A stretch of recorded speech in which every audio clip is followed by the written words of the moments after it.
नमस्कार दोस्तों, मैं मुकेश सिरादना। हमारे यूट्यूब चैनल एम के एजुकेटर पर आपका स्वागत है।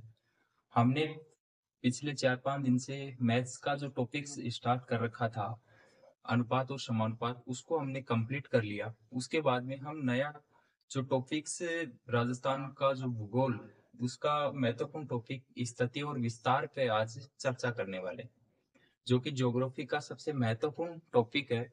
प्रत्येक जहाँ पे भी ज्योग्राफी आती है, उस ज्योग्राफी में सबसे पहले इसको पढ़ा जाता है, स्थिति और विस्तार। देखो, स्थिति और विस्तार को पढ़ने से पहले हमें ये पता होना चाहिए कि अक्षांश और देशांतर क्या होते हैं।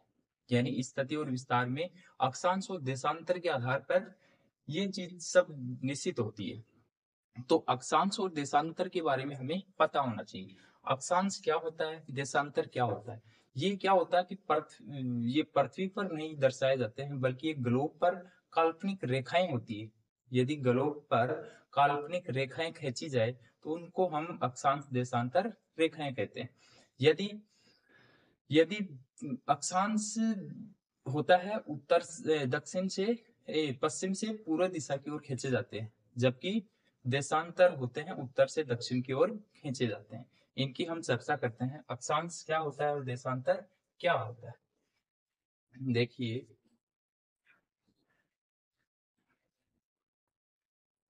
सबसे पहले हम ग्लोब बनाते हैं। ग्लोब क्या होता है? ये पृथ्वी का एक लघु रूप होता है। पृथ्वी का अध्ययन हम वैसे नहीं कर सकते हैं। उसका अध्ययन करने के लिए एक ग्लोब बनाया जाता है, उसका एक मॉडल बनाया जाता है, और उस मॉडल के आधार पर हम पूरी पृथ्वी का अध्ययन कर सकते हैं। उसको हम बोलते हैं ग्लोब। तो ग्लोब बनाया, उस ग्लोब पे बीचों बीच एक लाइन खींचते हैं, ये है अक्षांश। इसको बोलते हैं 0 डिग्री अक्षांश। 0 डिग्री अक्षांश, या उसको बोलते हैं भूमध्य रेखा। इसको बोलते हैं भूमध्य रेखा। 0 डिग्री अक्षांश या भूमध्य रेखा। इसके ये 0 डिग्री अक्षांश भूमध्य रेखा क्या करती है? उस गोलोक को दो भागों में बांटती है, दो गोलार्ध बनाती है। इस वाले गोलार्ध को बोलते हैं उत्तरी गोलार्ध। ये कौन सा गोलार्ध है? उत्तरी गोलार्ध। उत्तरी गोलार्ध। इस वाले को बोलते हैं दक्षिण गोलार्ध। दक्षिण गोलार्ध, यानी गोले का आधा भाग। पूरा गोला है, उसका आधे भाग को उत्तरी गोलार्ध और आधे भाग को दक्षिणी गोलार्ध कहा जाता है। इस प्रकार से देखो, 0 डिग्री से 1 2 3 4 ऐसे चलते चलते यहां तक चलते हैं। इस बिंदु को बोलते हैं उत्तरी ध्रुव। इसको बोलते हैं उत्तरी ध्रुव। और इस वाले बिंदु को बोलते हैं दक्षिण ध्रुव। दक्षिण ध्रुव, यानी दो पोल हो गए, नॉर्थ पोल और साउथ पोल, दो ध्रुव हो गए। अब देखो, इससे 1 2 3 ऐसे चलते चलते यहाँ पे 23.5 डिग्री आती है। 23.5 डिग्री जो रेखा होती है उसको बोलते हैं कर्क रेखा। यदि 23.5 डिग्री उत्तरी गोलार्ध में खींचा जाए तो उसे बोलते हैं कर्क रेखा। और यदि 23.5 डिग्री दक्षिणी गोलार्ध में खींचा जाए तो उसको बोलते हैं मकर रेखा। उसको बोलते हैं मकर रेखा। तो देखो, 0 डिग्री को बोलते हैं 0 डिग्री अक्षांश या फिर भूमध्य रेखा। 0 डिग्री से उत्तर की ओर यदि 23.5 डिग्री खींचते हैं तो उसे कर्क रेखा बोलते हैं। 0 डिग्री से दक्षिण की ओर 23.5 डिग्री खींचते हैं तो उसे मकर रेखा कहा जाता है। देखिए, आगे चलते हैं फिर। यहाँ पे ये यदि 66.5 डिग्री खींचते हैं, इसको बोलते हैं आर्कटिक वर्त। आर्कटिक वर्त। आर्कटिक वर्त कैसे क्यों बोलते हैं? वर्त इसलिए बोलते हैं क्योंकि ये एक वर्त के रूप में पूरा वर्त बनता है, ऐसे चलती है इधर पूरा वर्त की ओर, ऐसे ऐसे खींचती है ये रेखा, तो एक वर्त का रूप लेती है। तो इसलिए इसको बोलते हैं आर्कटिक वर्त, जो 66.5 डिग्री उत्तरी गोलार्ध में होता है। वैसे ही 66.5 डिग्री यदि दक्षिण गोलार्ध में होगा तो उसको बोलते हैं अंटार्कटिक वर्त। इसको बोलते हैं अंटार्कटिक वर्ग, 66.5 डिग्री को अंटार्कटिक वर्ग, और फिर 0 डिग्री को दक्षिणी ध्रुव है, और 0 डिग्री 90 डिग्री पे आ जाएगा ये उत्तरी ध्रुव है और दक्षिणी ध्रुव है। अब देखो यहां से इधर की ओर खींचेंगे तो ये कितने हो गए 90 डिग्री। इसका मतलब 0 डिग्री से उत्तर की ओर खींचेंगे तो कितने अक्षांश खींच सकते हैं, 1 2 3 4, ऐसे खींचते खींचते 90 खींच सकते हैं। तो उत्तरी गोलार्ध में कितने अक्षांश हो गए, 90 हो गए। उतने ही 90 दक्षिणी गोलार्ध में होगा। इसलिए प्रश्न आता है कि अक्षांशों की संख्या कितनी है। तो अक्षांशों की संख्या कितनी है, अक्षांश रेखाओं की संख्या, रेखाओं की संख्या तो कितनी होगी, 90 प्लस 90 और प्लस 1, ये 0 डिग्री वाला, तो टोटल हो गए 181। यदि इन दूरों को नहीं मानते हैं, ये एक बिंदु के रूप में होता है, ये एक रेखा नहीं होती है बल्कि इसको एक बिंदु मान लेते हैं, तो इनकी संख्या, यदि ध्रुव को क्या मानते हैं, बिंदु मानते हैं, ध्रुव को बिंदु मानते हैं, तो इनकी संख्या 179 हो जाएगी। दो इसमें कम कर देंगे, क्यों, उत्तरी ध्रुव और दक्षिण ध्रुव को हम घटा देते हैं। इस प्रकार से 181 और 179 ध्यान रखना है कि कौन कब 181 होगा, कब 179। यदि बोलते हैं ध्रुव सहित कितने हो गए 181, यदि ध्रुव को एक बिंदु के रूप में माने तो 179। ये तो हुई अक्षांश रेखाओं की। अक्षांश रेखाएं क्या काम आती है, किसी जगह स्थिति बताते हैं। क्या काम करते हैं, ये स्थिति बताते हैं। अक्षांश रेखाओं का क्या काम होता है, ये स्थिति बताते हैं। स्थिति यानी किसी जगह लोकेशन को हम अक्षांश रेखाओं के रूप में दर्शाते हैं। यदि हम किसी भी जगह पे खड़े हैं तो हम अपने गूगल मैप से यदि आप लोकेशन डालते हो तो उसमें अक्षांश रेखाएं होती है, इतनी डिग्री अक्षांश रेखा पर खड़ा हुआ है। तो ये क्या काम आता है, इस स्थिति को ज्ञात करने के लिए काम आता है। उसी प्रकार से देशांतर रेखाएं भी होती है। देशांतर रेखाएं,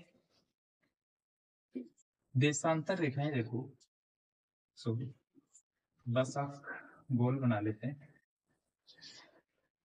ऐसे ही देखो देशांतर रेखाएं भी होती है। देखो ये किधर की ओर खींचते हैं, ये उत्तरी ध्रुव है, ये साउथ पोल, नॉर्थ और साउथ, ये हो गए पश्चिमी, वेस्ट और ईस्ट। तो ये खींचते हम वेस्ट टू ईस्ट, यानी पश्चिम पूर्व की ओर खींचते हैं। जबकि ये किधर की ओर खींचते हैं, उत्तर से दक्षिण की ओर खींचते हैं। तो ये देशांतर रेखाएं ऐसे होती है, देशांतर रेखाएं ये होती है। देशांतर रेखाएं उत्तर से दक्षिण की ओर खींचते हैं। देखो इस जो बीच वाली है इसको बोलते हैं 0 डिग्री प्रधान रेखा, प्रधान रेखा, या फिर बोलते हैं इसको ग्रीनविच रेखा, ग्रीनविच रेखा। देखो ग्रीनविच जो नामक जगह है, ये लंदन का एक शहर है, उससे एक रेखा गुजारी गई, इसको निश्चित कर दिया कि यहाँ पे कितना है 0 डिग्री रेखा या 0 डिग्री देशांतर रेखा। ठीक है, इसके बाद में इधर से चलते हैं 1 2 3 ऐसे चलते चलते इस पूरे ग्लोब पे 360 देशांतर रेखाएं खींची जा सकती है। तो देशांतर रेखाओं की संख्या, देशांतर रेखाओं की संख्या, देशांतर रेखाओं की संख्या कितनी है 360। देशांतर रेखाओं की संख्या कितनी है ग्लोब पे, टोटल 360 है। अब देखो ये देशांतर रेखाएं क्या काम आती है, देशांतर रेखाओं का काम क्या है, इसका काम है समय को बताना। क्या काम करते हैं, इसे समय ज्ञात करते हैं, समय ज्ञात करते हैं। हम देखते हैं हमारी जो फोन में जो हमारा जो टाइम सेट करते हैं वहां पे ये लिखा होता है +5:30 GMT। इसका मतलब क्या होता है कि हमारा जो समय है वो ग्रीनविच रेखा से 5.5 घंटा आगे है। जैसे कि एक देशांतर पार करते हैं तो 4 मिनट लगती है, वैसे ही हम कहाँ पे हैं, हमारी जो मानक रेखा है, हमारी जो मानक रेखा है वो कितनी है, हमारी मानक रेखा है 82.5 डिग्री।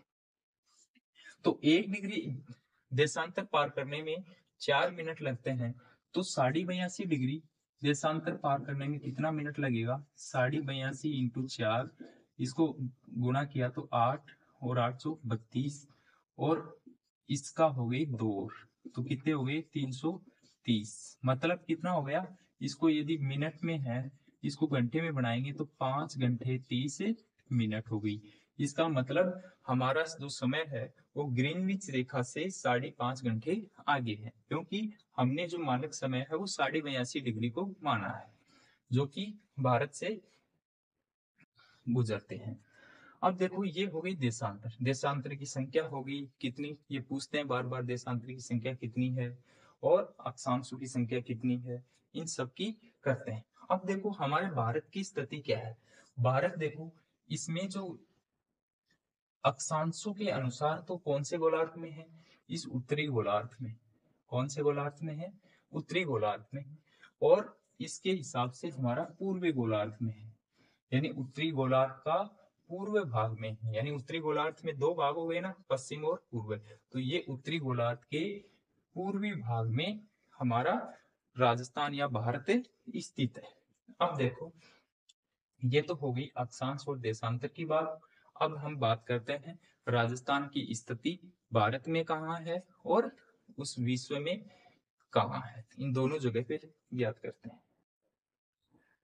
अब देखो, इसमें देखो याद करने वाली बात ये है, इंपॉर्टेंट बात है कि देशांतरों की संख्या कितनी है? 360 है। हमारा जो ग्रीनविच रेखा से कितने आगे है? 5.5 घंटे आगे। क्या है? हमारी 82.5 डिग्री को माना गया है। देखो, इसमें कितने हैं? 181 अक्षांश है और 182। अब इसको ज्ञात करने के बाद में अब आगे चलते हैं।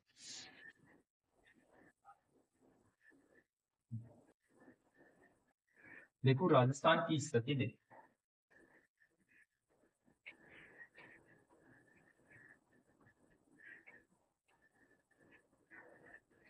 राजस्थान की स्थिति देखते हैं। तो राजस्थान की स्थिति देखो, ये होता है ग्लोब, ये उत्तरी गोलार्ध, ये ऐसे बांट लिया। तो हमारा जो यहाँ से गुजरती है कौन सी? 83.5 डिग्री कर्क रेखा। तो कर्क रेखा राजस्थान से भी गुजरती है। कहाँ से गुजरती है? राजस्थान से भी गुजरती है। कर्क रेखा राजस्थान से भी गुजरती है। राजस्थान में देखो, राजस्थान ऐसे गुजरती है, थोड़ा सा भाग नीचे का, थोड़ा सा भाग राजस्थान से गुजरता है, जो राजस्थान के बांसवाड़ा और डूंगरपुर 2 जिलों से गुजरता है। अब देखो, ये है राजस्थान, ये कर्क रेखा है। तो राजस्थान की क्या लिखेंगे? राजस्थान की ग्लोब में स्थिति। देखो ग्लोब में क्या स्थिति है, ये उत्तरी गोलार्ध उत्तरी गोलार्ध के पूर्व में स्थित है। उत्तरी गोलार्ध के पूर्व भाग में स्थित है। वैसे ही देखो, राजस्थान की भारत में स्थिति, राजस्थान की भारत में स्थिति, भारत में स्थिति। देखो राजस्थान की भारत में स्थिति क्या है? भारत की देखो, भारत का मैप ऐसे बनाते हैं, जैसे मान ली ऐसे ही भारत की भी लगभग संरचना यही है, चतुष्फलकीय। अब देखो यहाँ पे राजस्थान की स्थिति यहाँ आती है, किस भाग में? पश्चिम भाग में आती है। तो राजस्थान की स्थिति है पश्चिमी भाग, पश्चिम दिशा। किस दिशा में है राजस्थान की स्थिति? पश्चिम दिशा में। गोलार्ध में किस दिशा में? उत्तर पूर्वी गोलार्ध में। कौन सी दिशा में? उत्तर पूर्वी, उत्तरी पूर्वी, यहाँ देखो उत्तरी पूर्वी गोलार्ध। तो ये पूछते हैं प्रश्न, इंपॉर्टेंट प्रश्न है। उत्तरी पूर्वी गोलार्ध में ग्लोब में स्थिति ये है, और भारत में स्थिति पश्चिमी दिशा में।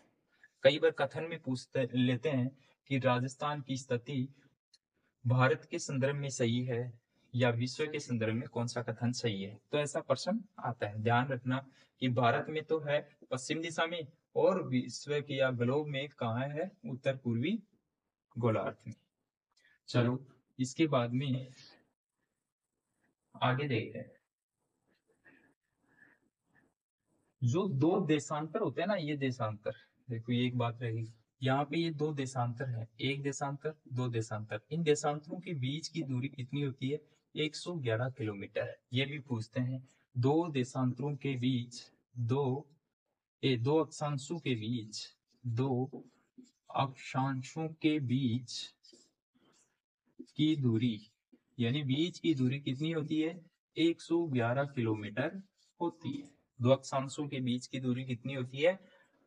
111 किलोमीटर होती है। और सबसे बड़ा अक्षांश क्या होता है? सबसे बड़ा अक्षांश 0 डिग्री होता है।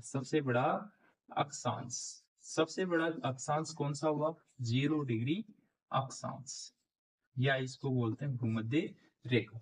और बाद में आगे धीरे धीरे इसकी लंबाई, जैसे यहाँ से भूमध्य रेखा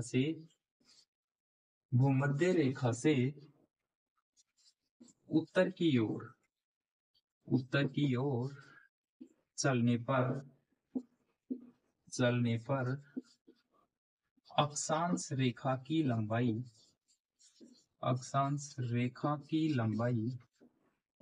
लंबाई कम होती है, और फिर अंत में बिंदु के रूप में होती है, और उस बिंदु को क्या बोलते हैं? ध्रुव बोलते हैं। यहाँ तक की बात समझ में आई होगी। हमने चर्चा की है कि जो अक्षांश होते हैं उसमें सबसे बड़ा अक्षांश ये वाला होगा, 0 डिग्री अक्षांश सबसे बड़ा अक्षांश है। उसके बाद में धीरे धीरे छोटा होता होता, ऐसे देखो, धीरे धीरे छोटा होता होता अंत में एक बिंदु के रूप में होती है वो अक्षांश। तो देखो सबसे बड़ा अक्षांश 0 डिग्री अक्षांश, उसके बाद में जैसे ही उत्तर की ओर चलेंगे अक्षांशों की लंबाई कम होती हुई एक बिंदु के रूप में प्राप्त होगी, और उस बिंदु को हमने ध्रुव बोला है, उत्तरी ध्रुव और दक्षिण ध्रुव के रूप में। अब ये बात हो गई इनकी। इसके बाद में देखो,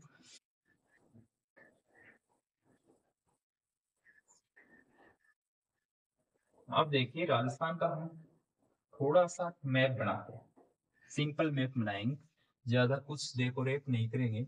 देखो ये राजस्थान का साधारण सा मैप है।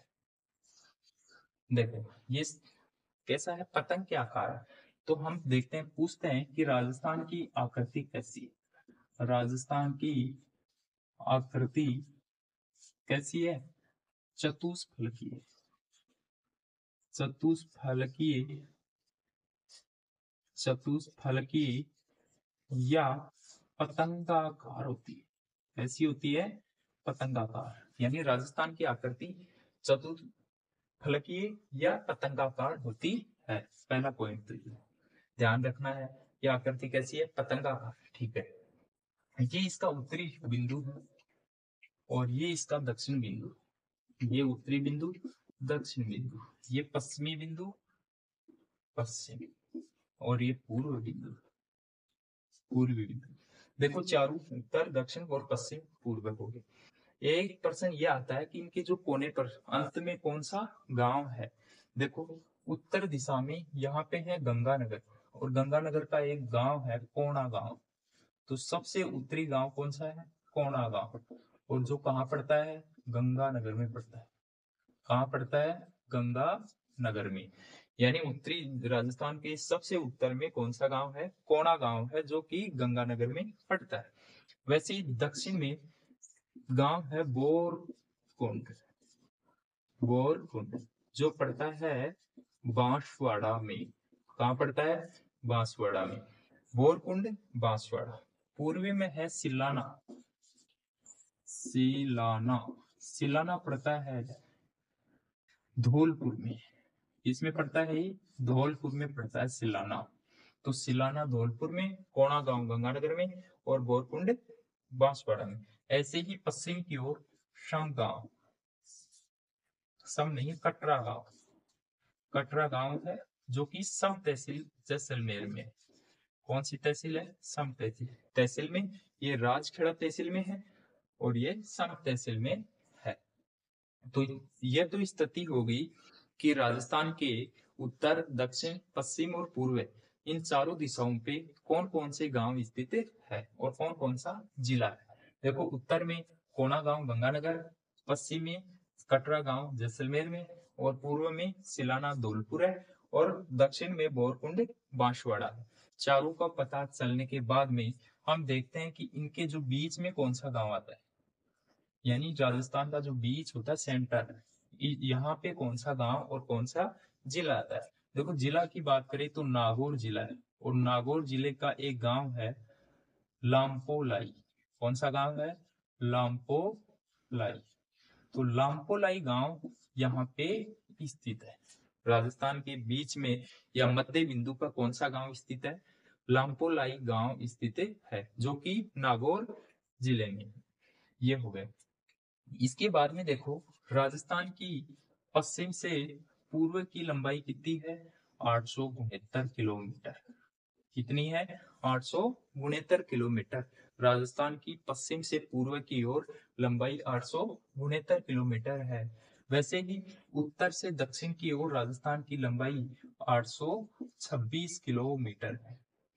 राजस्थान की उत्तर से दक्षिण 826 किलोमीटर है, और पश्चिम से पूर्व की ओर 869 किलोमीटर है। कई बार पूछते हैं उत्तर से दक्षिण और पश्चिम से पूर्व, इनकी लंबाई आप पूछ सकते हैं, या फिर कई बार ये भी पूछा हुआ प्रश्न है कि उत्तर से दक्षिण और पश्चिम से पूर्व, इनके बीच में जो कितना अंतर होता है, तो अंतर ज्ञात कैसे करेंगे? 969 में से 826 घटा देंगे, कितने बच गए? 3 और ये 4, 43 बच गई। तो इनके बीच में कितने का अंतर है? 43 किलोमीटर का अंतर। ये बात क्लियर हो गई। देखो, कुछ ज्यादा नहीं बताया अभी तक। राजस्थान की जो आकृति कैसी है? चतुष्फल की या पतंगाकार। राजस्थान की आकृति पतंगाकार। इनके उत्तरी दूर उत्तरी बिंदु पर कौन सा गांव है, दक्षिण में कौन सा है, पश्चिम में और पूर्व में कौन सा है। एक देखो, ये है, यहाँ पे इनके अक्षांश भी ज्ञात करने हैं साथ साथ में। देखो, यहाँ पे जैसे जैसे ये था 0 डिग्री, वैसे 23.5 डिग्री, फिर 66.5 डिग्री, ऐसे चल रहा था। तो देखो, राजस्थान की स्थिति ऐसी है। यहाँ से स्टार्ट होगा तो 23 डिग्री। तो देखो, ये अक्षांश इसकी 23 डिग्री 3 मिनट से लेके 30 डिग्री 12 मिनट, उत्तरी अक्षांश।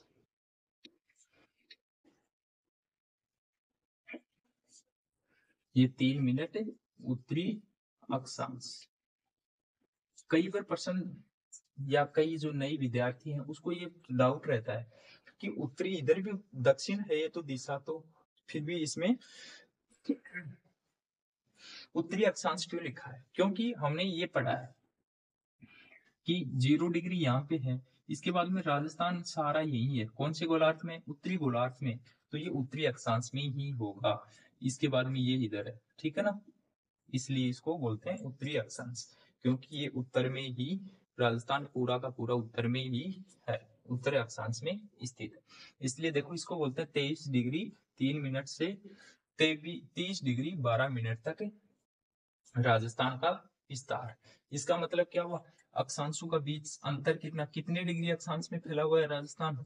तो कितने डिग्री में फैला हुआ है? 30 degree 12 minute minus 23 degree 3 minute घटा देंगे, तो 60 डिग्री 9 मिनट अक्षांश रेखा में, अक्षांशों में फैला हुआ है। देखो, यहाँ पे 23 डिग्री से 30 तक चला है, इसके बीच का जो अंतर है कितना है? 60 डिग्री 9 मिनट। कई बार पूछते हैं ये प्रश्न कि राजस्थान का अक्षांशीय विस्तार कितना है। राजस्थान का अक्षांशीय विस्तार 60 डिग्री 9 मिनट है। यदि पूछे राजस्थान का जो दक्षिणतम बिंदु है उसका कितना अक्षांश है, 23 डिग्री 3 मिनट से 30 डिग्री 12 मिनट उत्तरी अक्षांश, ये इसका विस्तार है। ऑप्शन में देते हैं कैसे, 23 डिग्री 3 मिनट दक्षिण अक्षांश, 23 मिनट 3 मिनट, ऐसे करके इसको, ये 3 मिनट है, कई बार इसके बिंदु लगा देते हैं, 30 मिनट कर देते हैं। तो ये डाउट वाला क्वेश्चन रखते हैं, इसलिए इनको थोड़ा सा ध्यान से देखना है।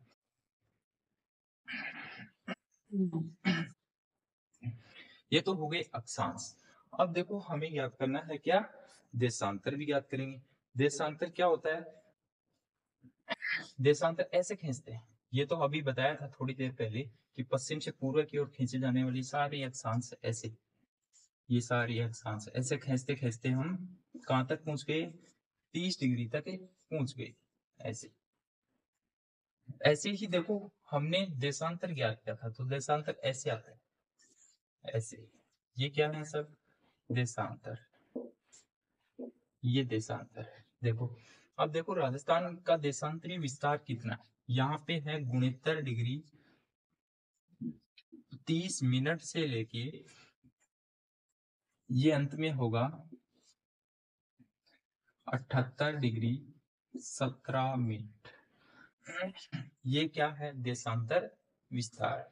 अब देखो ये भी ज्ञात कर सकते हैं हम, इन दोनों का अंतर निकाल के इनका विस्तार ज्ञात कर सकते हैं। जैसे 78 डिग्री 17 मिनट और यहाँ पे है 69 डिग्री 30 मिनट। अब देखो ये 17 नहीं कटेगा, तो इधर 77 कर दो, तो 77 ये 8 डिग्री और 47 मिनट आएगा। इसको यदि गुणा करेंगे तो देखो देशांतरीय विस्तार कितना है, तो देखो यहाँ पे देखो देशांतरीय विस्तार, तो देशांतरीय विस्तार कितना हो गया, इसमें घटा देंगे 78.17 माइनस 69.30, तो 8 डिग्री 47 मिनट क्या हो गया, देशांतरीय विस्तार। तो देशांतरीय विस्तार कितना हो गया, 8 डिग्री 47 मिनट। अक्षांश विस्तार कितना हो गया, 9 डिग्री 60 डिग्री 9 मिनट। उत्तर से दक्षिण कितनी होगी, 826। अब देखो थोड़ा सा हाईलाइट कर देता हूँ इसको। देखो एक तो इन दोनों का अंतर कितना है, 43 किलोमीटर का अंतर है। इनकी आकृति कैसी है, विषम हल्की या पतंगाकार इसकी आकृति है। इसका इधर वाली लंबाई कितनी है, 826 किलोमीटर। ये वाली कितनी है, 869 किलोमीटर। उत्तरी ये अक्षांश कितना है, 30 डिग्री 12 मिनट। दक्षिण में 23 डिग्री 3 मिनट है। वैसे ही ये देशांतर 78 17 है, ये इधर 69 30 है। इनका जो विस्तार है, अक्षांशीय विस्तार, यानी इनका ये विस्तार तो कितना है, 60 डिग्री 9 मिनट। ये विस्तार कितना है देशांतरीय, ये है 8 डिग्री 47 मिनट इनका विस्तार। वैसे ही देखो यहाँ पे कौन सा गांव है, कोणा गांव है, यहाँ पे सिलाना गांव, यहाँ बोरकुंड और यहाँ पे कटरा गांव। इतनी डिटेल आपको क्लियर हो जानी चाहिए।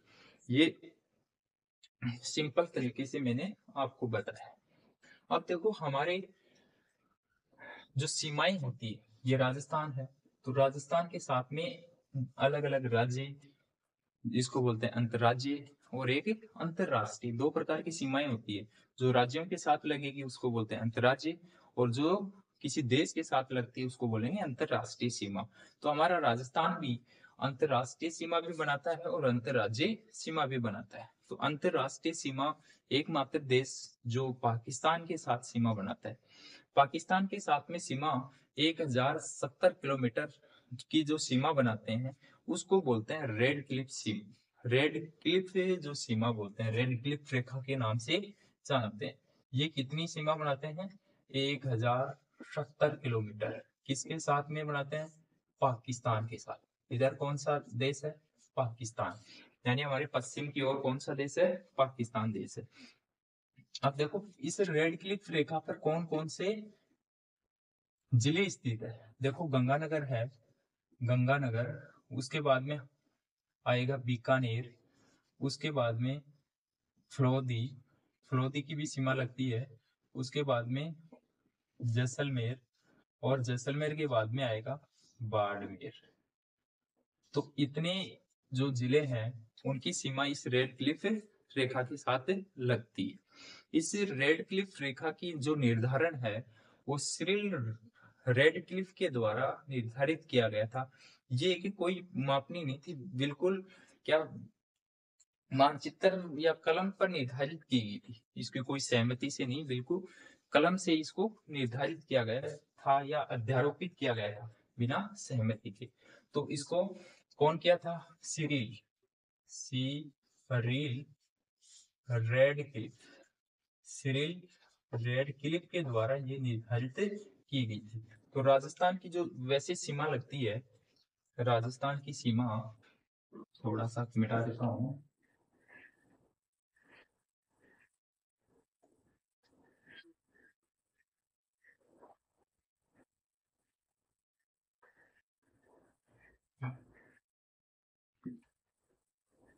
देखो राजस्थान की सीमा, राजस्थान की सीमा की लंबाई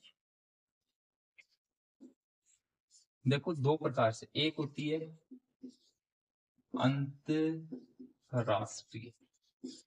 अंतरराष्ट्रीय सीमा और एक होती है अंतरराज्यीय सीमा।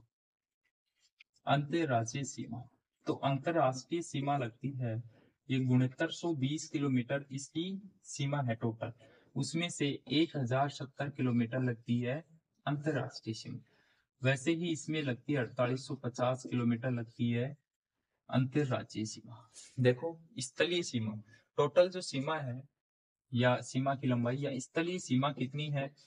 5920 किलोमीटर। उसमें से दो प्रकार की सीमाएं हुई, यानी जो राजस्थान है, ये राजस्थान है, इसकी जो यहाँ से लेके ऐसे राउंड में ले आएंगे तो इस बिंदु पर वापस आ जाएंगे, तो लगभग इसकी जो सीमा है वो 6920 किलोमीटर लगती है। और जब इस 6920 में से 1070 तो लगती है अंतरराष्ट्रीय सीमा, जो पाकिस्तान के साथ में लगती है 1070। वैसे यहाँ पे एक राज्य है पंजाब, पंजाब के साथ लगती है। फिर यहाँ है हरियाणा, हरियाणा के साथ लगती है। फिर है उत्तर प्रदेश, उत्तर प्रदेश के साथ लगती है। उसके बाद में है मध्य प्रदेश, मध्य प्रदेश के साथ लगती है। इसके बाद में है गुजरात, गुजरात के साथ लगती है। तो हमारे राजस्थान के साथ 5 जो राज्य होते हैं, 5 तो राज्य हैं जिनकी सीमा राजस्थान के साथ लगती है, और एक जो देश है उसमें कौन सा देश है? पाकिस्तान देश। तो इस प्रकार से अंतर्राज्यीय और अंतरराष्ट्रीय सीमा डिवाइडेशन होती है। किस प्रकार से? 5920 टोटल सीमा है, उसमें से 1070 अंतरराष्ट्रीय सीमा है जो पाकिस्तान के साथ लगती है, पाक के साथ है ना, और ये 4850 किलोमीटर की सीमा इन राज्यों के साथ लगती है, 5 राज्यों के साथ सीमा लगती है, जिसमें सबसे ज्यादा सीमा जो लगती है वो मध्य प्रदेश के साथ लगती है। कितनी? 1600 किलोमीटर की सीमा मध्य प्रदेश के साथ लगती है। अब देखो मध्य प्रदेश के साथ हो गया, इसके बाद में सबसे कम लगती है पंजाब के साथ, 89 किलोमीटर की सीमा लगती है। समझ में आ रहा होगा, सिंपल बता रहा हूँ, कोई ज्यादा इसमें अलग से नहीं, एकदम हर चीज को बार बार क्लियर कर रहा हूँ बोल के। एक बार फिर से समझा देता हूँ कि हमने आज की जो क्लास में क्या पढ़ा है। हमारी क्लास में यह रहा टॉपिक कि अक्षांश और देशांतर क्या होते हैं। यदि अक्षांश और देशांतर आपको पता है तो उसी के आधार पे हम आगे देशांतर रेखाएं और अक्षांश रेखाओं के विस्तार को देखेंगे। देखो अक्षांश और देशांतर रेखाएं क्या होती है? ये काल्पनिक रेखाएं होती है जो ग्लोब पर खींचते हैं। क्यों खींचते हैं? क्योंकि इससे एक तो स्थिति का और समय का मापन किया जाता है। किस ग्लोब क्या होता है? ग्लोब एक पृथ्वी का एक काल्पनिक मॉडल होता है, उस पे उस पृथ्वी का अध्ययन किया जाता है। पृथ्वी को वैसे अध्ययन नहीं कर पाते हैं, लेकिन एक मॉडल, एक छोटा रूप है, उसके आधार पर उस पर अध्ययन करते हैं। और उसी ग्लोब पे अक्षांश और देशांतर रूप के अक्षांश और देशांतर के रूप में वो जाल होता है। ठीक है, अब देखो अक्षांश और देशांतर का विस्तार हमने देख लिया कि 23 डिग्री 3 मिनट से लेकर 30 डिग्री और 12 मिनट तक इसका विस्तार है। और देशांतर का विस्तार 68 डिग्री 30 मिनट से लेकर 78 डिग्री 17 मिनट तक इसका विस्तार है। वैसे ही हमने इनकी लंबाइयां देखी, उत्तर से दक्षिण की 826 किलोमीटर है और पश्चिम से पूर्व की ओर 869 किलोमीटर की लंबाई है। वैसे ही इसका जो मध्यवर्ती जो गांव है वो लामपोलाई गांव, जो कि नागौर में स्थित है, उत्तरी गांव को बोलते हैं कटरा गांव, उत्तरी गांव कोणा, और नीचे है बोरकुंडा, और पश्चिम में है कटरा गांव, और पूर्व में सिलाना है। इस प्रकार से इनकी स्थिति है। राजस्थान की स्थिति पतंगाकार है, और इनकी स्थलीय सीमा 5920 किलोमीटर है, जिसमें अंतर्राष्ट्रीय सीमा ये है, और इनकी ये अंतर्राज्यीय सीमाएं हैं।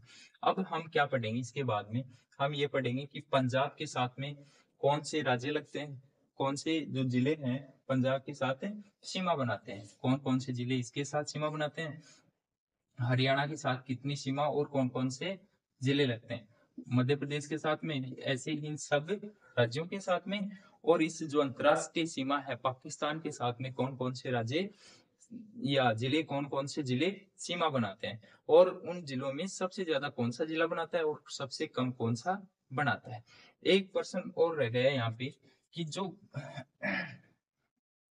इससे जो राजस्थान की जो मध्यवर्ती अक्षांश है, कौन सा मध्यवर्ती अक्षांश, जो मध्य से गुजरता है, तो मध्यवर्ती अक्षांश कौन सा है, मध्यवर्ती अक्षांश 27 डिग्री उत्तरी अक्षांश।